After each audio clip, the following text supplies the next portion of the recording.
ay réserves pourquoi nga émettre yooyu les réserves Gueye l'original. waaw déjà tey convoqué nañ ñu fa la nga xam ne mooy direction générale des élections et li ñu fa yóbbu woon mooy tey déjà l'arrêté du ministre la documentation concernant les 3 types de parrainage. Oui. muy parrainage citoyen parrainage des élus bu ne les élus nag mooy ñi nga xam ne mooy déjà les députés mais aussi parrainage des exécutifs des chefs de l'exécutif mooy ñi nga xam ne ñooy maires yi ak aussi les présidents conseil départemental et en plus de ça là aussi am nañu exposé yoo xam ne def nañ ñu ko ci parrainage parce que ñëpp xam nañ ne aussi avec dialogue bi nga xam ne def nañ ko au palais am na ay changements yoo xam ne indi nañ ko ci et que yooyu aussi de exposé nañu expliquer ñu wan ñu et cetera nan la parrainage bi war a bindoo mais en tout état de cause li bees ci parrainage bi bëriwul li ñu njëkk a gis mooy déjà que chaque candidat aujourd'hui da nga am benn numéro bu la affecté suivant ordre d'arrivée yi et que donc c'est une fiche numérotée. c'est des fiches numérotées aujourd'hui comme ni amoon nga xam ne ay chiffres fiche standard la man mën naa jël samay fiche ma photocopier ko jox ko beneen candidat loolu amatul donc par exemple ñun boo jëlee la grande coalition ñun c'est le numéro 20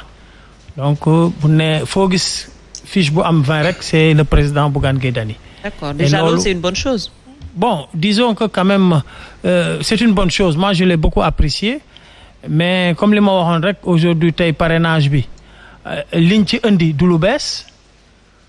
li nga xam ne aussi am na ci man wax naa ko il faut que aujourd'hui les coalitions et les candidats ñu jéem a focus un peu ci li nga xam ne mooy le fichier électoral parce que ba tey jii personne amul fichier électoral bi te li nga xam ne moo daanaloon candidat yi wax naa ko même bu doon 10 parrains lañu laaj candidat 10 parrains mën nañ la ci daaneel parce que amoo fichier électoral bi te li nga xam ne mooy logiciel bi nga xam ne mooy def le tri sélectif aussi kenn xamul lan lañ dugal foofu parce que comme on l'a dit qu'est-ce qu'on constate c'est que tey un non électeur ne peut pas parrainer quelqu'un un non électeur ne peut pas parrainer te tey jii li nga xam ne moom la logiciel bi di génne par exemple ci législative yi dañ lay génneel ay non électeurs alors que un non électeur ne peut pas parrainer parce que tant que amoo numéro carte électeur tey mënoo remplir sa fiche te mënoo nekk un parrain donc tey c'est bizarre que quand même la machine le logiciel mu génneel nu un non électeur te tey boo gisee ñun li ñu dal bi passé génneel nañu 20 000 yoo xam ne nee nañ ay non électeurs lañ alors que ñu ngi wax seen numéro carte électeur le combat principal c'est que tey il faut que candidat yëpp ñu wax même langage ñu solidaire et que tey jii le combat c'est d'abord d'avoir le fichier électoral le bon fichier et que tey avec les informaticiens des candidats ñoom avec les informaticiens de la DGE ñu toog défendoo les paramètres pour que chaque candidat avec son informaticien maîtrise ce qui se passe dans cette boîte noire hormis cela parrainage bi dafay indiwaat yoo xam ne kenn mënu ko comprendre le souci majeur c'est que les gens ne maîtrisent pas en réalité le logiciel ne maîtrisent pas aussi le fichier qui est bi nga xam ne moo leen def ci biir logiciel bi parce qu'il doit y avoir une adéquation entre le fichier électoral ak fichier boobu moo war a nekkaat ci machine bi et machine bi ñu teg logiciel bi lu mu xamul da koy sànni en rouge ce qui veut dire que bu amul adéquation moom laa wax personne mënul garantir parrainage bi résultat yi amoon mooy yu nu amaat aujourd'hui dañ ne taille bi du discriminant c'est la date d'expiration oui mais moom laa la wax lépp loo xam ne logiciel bi dugaluñ ko ci biir lu mu gisul da koy sànni comme un parrain bu baaxul et les gens vont se retrouver avec des problèmes donc combat majeur bi c'est de maîtriser carrément ce logiciel mais aussi le fichier électoral bi ñu ciy dugal et loolu du coalition yi du nit ñi ñoo ko man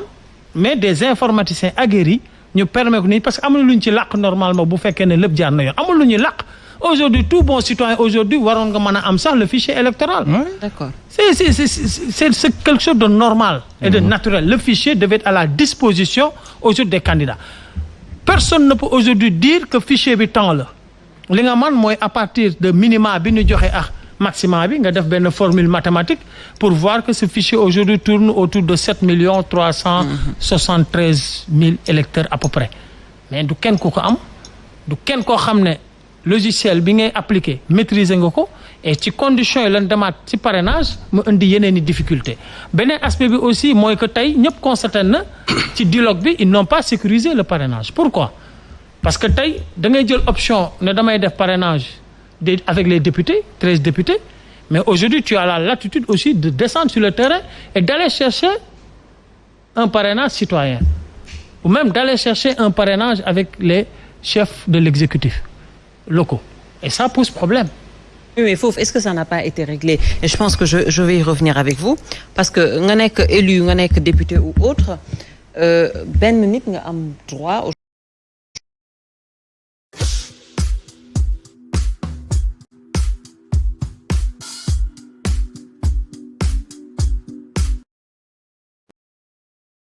Oui, c'est optionnel. boo jëlee option député waroo di dem di wutiwaat parrain citoyen. alors que ñu verrouiller option ñoom ñëpp tey jii. li ñu déclaré ñoom ñëpp dañuy wàcc dem wuti. à d'autres fins. D'accord. Alors on parle de plus de on se disait 80 tout à l'heure mais on a l'impression que ça dépasse même les 100 candidats. li ñu fa fekk oui, on parle de 126 candidats déclarés donc parrainage bi. C'est déjà bien d'une part même bu fekkee ne que Cour de justice la CEDEAO waxoon nañu apporter ci yenn modification mais est-ce que du logique également ñoom li ñuy demander ñu mën ko am par rapport à ce parrainage là pour sécuriser un peu ñoom itamit seen ay arrière l'opposition lay wax. Oui, en fait vous savez moi je crois que nous sommes tous d'accord que parrainage bi nga xamee ne dañ ko indi. En tout cas au niveau du Sénégal bi ñu ko indee ci concernant les élections il y avait beaucoup de ay bari woon na coow de la part de l'opposition mais en vérité ma jàpp ne c'est un bon filtre démocratique le parrainage parce que dinañu permettre mu am une certaine lisibilité par rapport ak élections yi parce que en vérité l'élection présidentielle étant l'élection la plus disputée nga xam ne mooy déterminer pratiquement nu dëkk bi di doxe ak yëpp jàpp naa ne warul nekk lu nga xam ne dañ koy oyofal. Et moi je vois aujourd'hui que bari na ñu nga xam ne dañuy ñëw ne ay candidat lañu candidat c'est trop facile nga ñëw rek ne je suis candidat ici candidat et un pays comme le Sénégal où il y a quasi 17 à 18 millions de Sénégalais et ñu bëgg a am ay plus de 125 ou 130 candidats c'est que là aussi c'est un problème donc c'est là où intervient la pertinence même du parrainage et je comprends que c'est vrai qu'il y a beaucoup de gens qui disent oui ceux qui ont des députés à l'Assemblée ou ceux qui ont des maires peuvent par exemple se contenter de ce moyen de parrainage c'est-à-dire quand tu as un certain nombre de députés tu es OK ou quand tu as un nombre de maires ou tout tu es voilà là aussi tu es bien mais le problème ne se situe pas à ce niveau parce que en vérité lan mooy problème bi non je veux dire le parrainage en soi moi je crois que le plus important li gën a am solo ci parrainage bi mooy parrainage citoyen c'est-à-dire bi nga xam ne da ngay xam ne par exemple nous avons tant de Sénégalais yu nga xam ne dañuy voter ñu war a dem si ñooñu seeti leen waxtaan ak ñoom expliquer leen le pourquoi ñu war la parrainer parce que ça aussi c'est un élément qu'il faut pas négliger c'est-à-dire tey nga ñëw ne yow ne na Aïcha tu es candidate nga war a mais nit ñi boo ñëwee si ñoom war nga leen wax yow lu tax man ma war a jël suma carte d'identité parrainer la parce que su ma la xasee ba parrainer amatuma droit parrainer keneen par conséquent loolu dafay am solo ci maanaam processus bi si topp si élection yi donc c'est normal que les gens aillent chercher ces parrains citoyens moi je n'y vois pas d'inconvénient donc il va falloir aussi ñu comprendre que noonu d'ailleurs des fois day am contradiction avec mes amis de l'opposition parce que souvent ñoom ils nous disent yéen vous n'avez plus la majorité sénégalais yi bàyyi nañ leen amatu leen dara mais bu ñu waree dem si élection yi ñoom ñu commencé yéen pouvoir bi vous avez des députés vous avez ceci pourquoi ngeen bëgg dem uti lu ngeen di ragal amu fi. On n'a pas dit ça. Non mais je parle pas de vous de manière maanaam comme yow wax ne yow la non c'est-à-dire je parle dans le cadre général il y a beaucoup de gens qui raisonnent comme ça mais ma wax ne problème bi nekkul foofu gis nga aujourd'hui li ëpp solo mooy ñu dem d'abord ci parrainage bi